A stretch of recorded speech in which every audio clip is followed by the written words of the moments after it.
I'm Jennifer Angel. This is my horoscope forecast for you, Aquarius, for the week of July the 18th.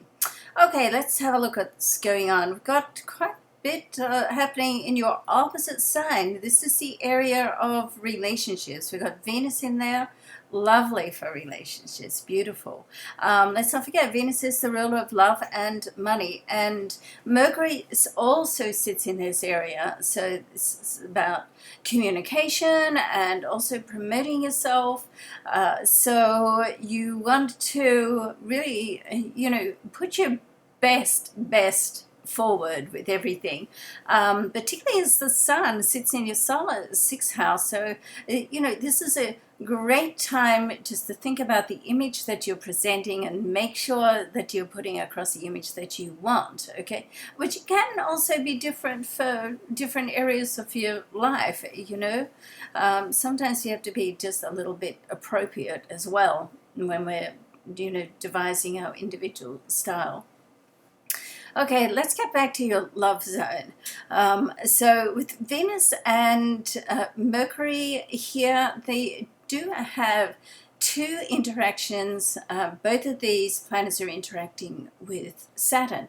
Now, Saturn sits in your 11th house. This is a very social area of your chart, very much to do with friendships, very much to do with getting out and about, connecting with people. Also, it's a very nice charitable area or community type, supporting people on a community level. Now, Saturn is retrograde, so this is interesting because it can indicate that someone from the past can come back in your life, okay? So that could be nice, let's hope so. And something else, they're favorable aspects, and there does seem to be discussions happening with Mercury there, or communication on some level. Now, the Sun is going to move into this area of your chart as well at the end of this week, over the weekend, 22nd, 23rd. So it certainly has indicated that romance is in your chart. It's not to say that business isn't.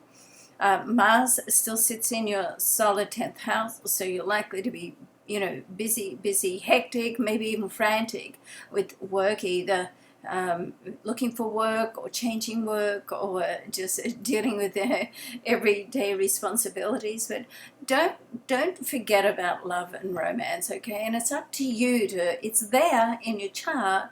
It's up to you to make time for it, okay? Life really is about balance, and it's your responsibility to make time for all areas of your life, because it's not always, even though one area of life can dominate at any one time, it's wise not to neglect everything else.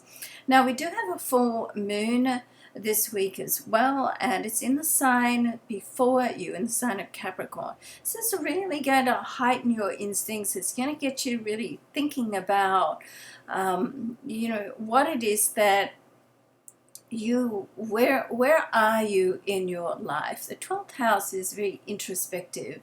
It's also highlights or ignites your imagination and your intuition and your instincts, so you can, with a little bit of time put aside just to be with you and to think through what you want and where you are and what your next step is, a little bit of meditative time.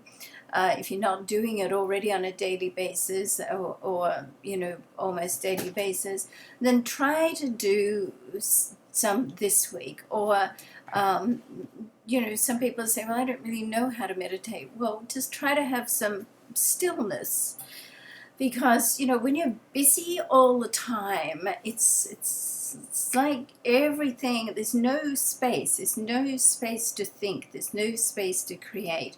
And as an Aquarius, you need that. Don't apologize for it. You need that time just to be by yourself, and that's why some people can call you elusive. And I think maybe Aquarius is the most misunderstood sign of the zodiac, because you're thought of aloof, but really people take it personally, where mostly it's nothing to do with anyone else. It's really more to do with you getting inside yourself and thinking things through. So you need that time. Don't apologize for it. And certainly this week with the full moon is a great time to do that. Okay, I hope you have a great week. Thanks so much for watching, and we'll see you next week.